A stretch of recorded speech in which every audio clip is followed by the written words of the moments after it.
আসসালামু আলাইকুম প্রিয় শিক্ষার্থীবৃন্দ, বরাবরের ন্যায় আজকেও তোমাদের সামনে হাজির হয়েছি তোমাদের প্রিয় সাবজেক্ট রসায়নের সপ্তম অধ্যায় অর্থাৎ রাসায়নিক বিক্রিয়ার পরবর্তী আলোচনার বিষয় নিয়ে। আমাদের আজকের আলোচনার বিষয় 7.2.2 অর্থাৎ বিক্রিয়ায় তাপের পরিবর্তন। যে পয়েন্টটা রয়েছে সে বিক্রিয়ায় তাপের পরিবর্তন নিয়ে আলোচনা করব তোমাদের সামনে। বিক্রিয়া তাপের পরিবর্তন।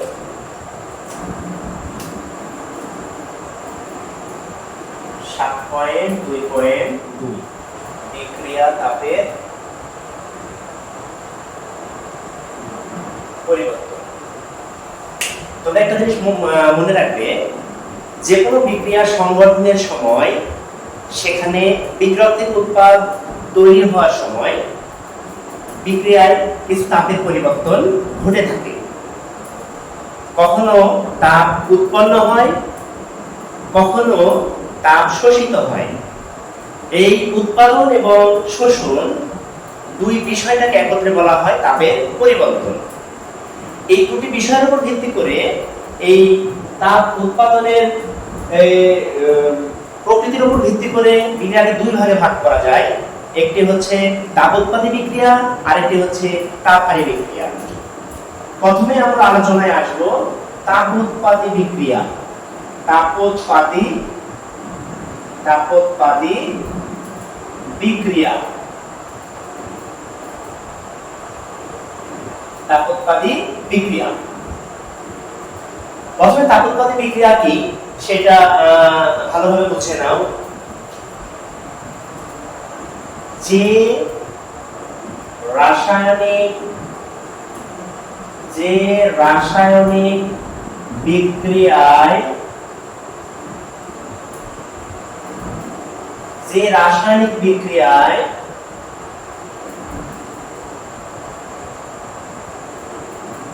তাপ উৎপন্ন হয়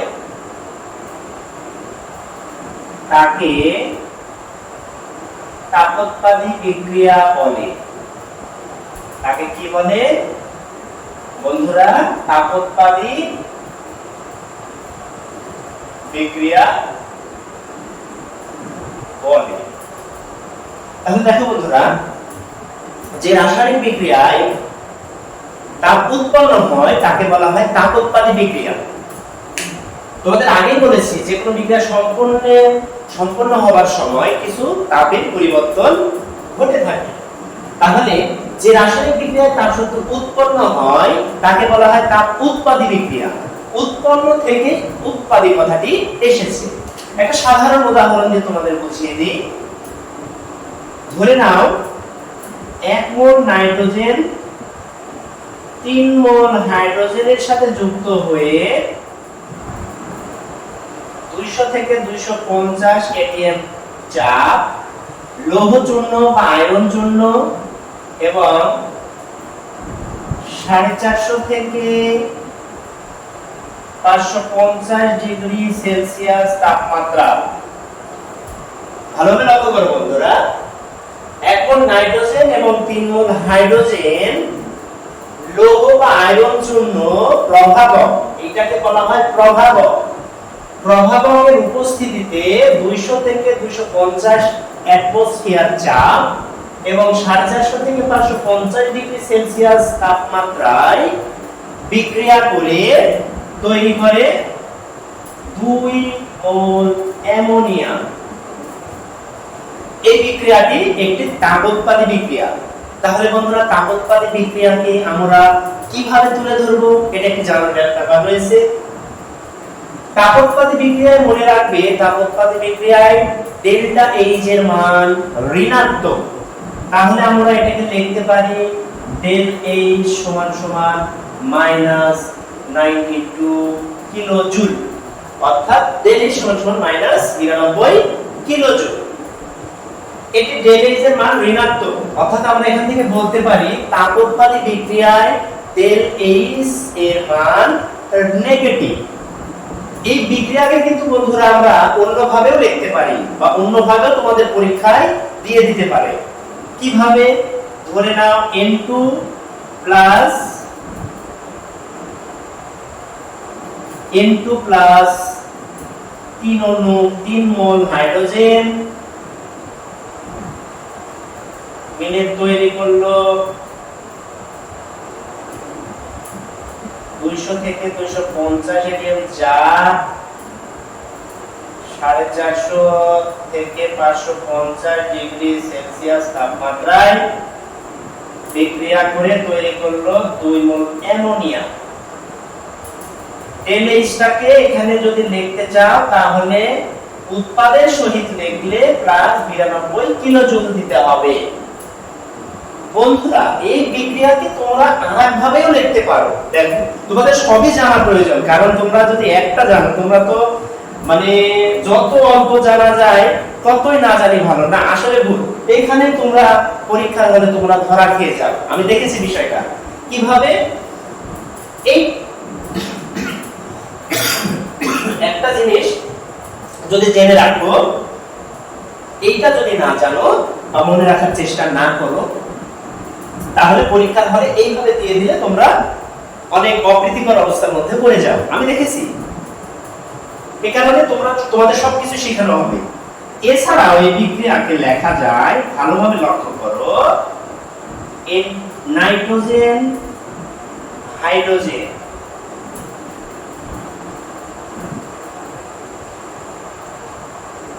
আয়রন চূর্ণ 200 থেকে 250 এটিএম চাপ, 450 থেকে 550 ডিগ্রি সেলসিয়াস তাপমাত্রা, এটা নিয়ে তৈরি করলো কি 2NH3।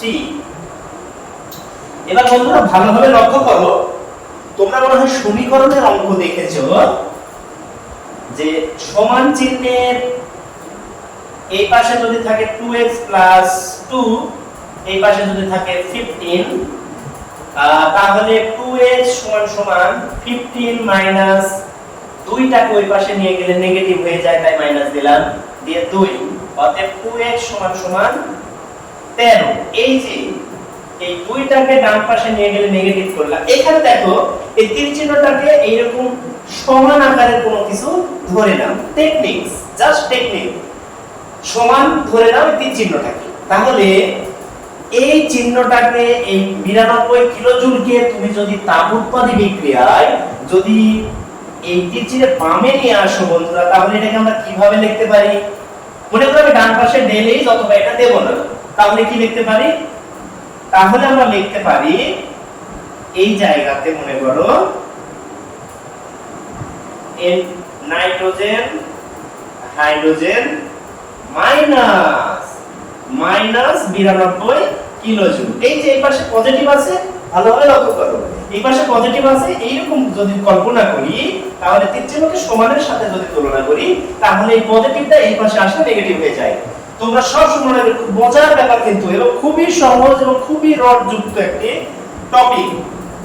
এই জায়গায় এই তিনটা বিক্রিয়া একই ধরনের বিক্রিয়া, অর্থাৎ তাপ উৎপাদী বিক্রিয়া। কাজে এখানে ভয় পাওয়ার কোনো কারণ নেই, এখানে ভয় পাওয়ার কোনো কারণ নেই। খুব সহজ একটি বিক্রিয়া হচ্ছে তাপ উৎপাদী বিক্রিয়া। এবার বন্ধুরা আমরা একটু তাপহারী বিক্রিয়ার দিকে যাই। তাপহারী বিক্রিয়া ভালোভাবে দেখো, আমি এখান থেকে তোমাদের দেখাচ্ছি।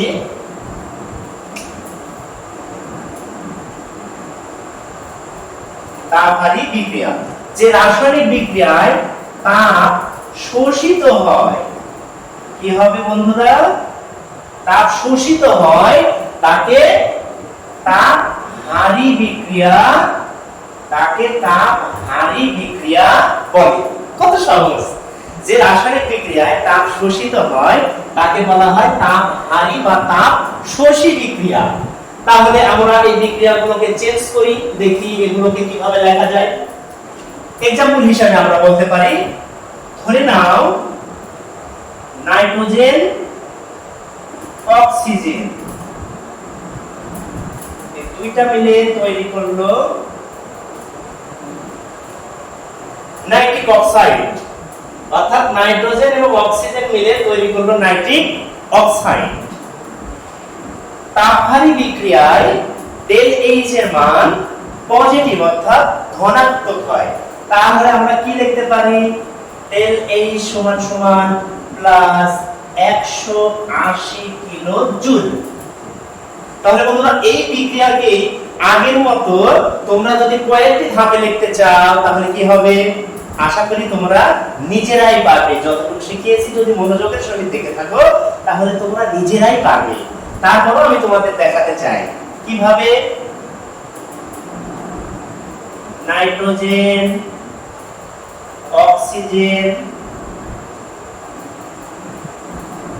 নাইট্রিক অক্সাইড, এই যে পজিটিভ আছে, এই পজিটিভটা এখানে তুমি আগেরবার কি লিখেছিলে? নেগেটিভ ছিল, তাই পজিটিভ। তাহলে পজিটিভ আছে, এই পাশে লিখলে কি লিখবে? ডেল এইচ বাদ দিলে নেগেটিভ 180 কিলোজুল। ঠিক আগের মতই না বন্ধুরা? এইটাকে যদি অন্যভাবে লেখো, নাইট্রোজেন, অক্সিজেন, ওই যে আগে যে সমীকরণ দেখাইছিলাম এক্স এর মান নির্ণয়, ওইরকম যদি কল্পনা করো, এই নেগেটিভটা এই বাম পাশে আসলে কি হয়ে যাবে বন্ধুরা? Plus 180 kilo joule, 2NO। এই বিক্রিয়াটা তিন ভাবে লেখা যায়, তাপহারী বিক্রিয়া। কত সহজ, কত সহজ! তোমরা অযথাই শুধু ভয় করো। অনেক সহজ একটি বিষয় এবং ধারাবাহিক একটি বিষয়। তাহলে কি, যে রাসায়নিক বিক্রিয়ায় তাপ শোষিত হয় তাকে তাপ শোষী বা তাপহারী বিক্রিয়া বলে, যেটা আমরা একটি উদাহরণের মাধ্যমে একই ক্যাটাগরির উদাহরণ, কিন্তু অবস্থানটা বিভিন্ন ক্ষেত্রে বিভিন্ন রকম। এই বিক্রিয়া দ্বারা আমরা তাপ উৎপাদী এবং তাপহারী বিক্রিয়া খুব সহজে বুঝে গেলাম। আশা করি তোমরা খুব সুন্দরভাবে বুঝতে পেরেছো। আজকের ক্লাসটা মনোযোগের সহিত যদি দেখে থাকো তাহলে আশা করি তাপ উৎপাদী এবং তাপহারী বিক্রিয়ায় ভবিষ্যতে তোমাদের কোনো রকমের কোনো সমস্যা বা কোনো চিন্তা থাকবে না। ধন্যবাদ বন্ধুরা, আজকে এ পর্যন্তই। সাথে থাকবে, নিয়মিত আমার ক্লাসগুলো দেখবে। সবাই সুস্থ থাকবে, সুন্দরভাবে পড়াশোনা করবে। আল্লাহ হাফেজ। আসসালাম।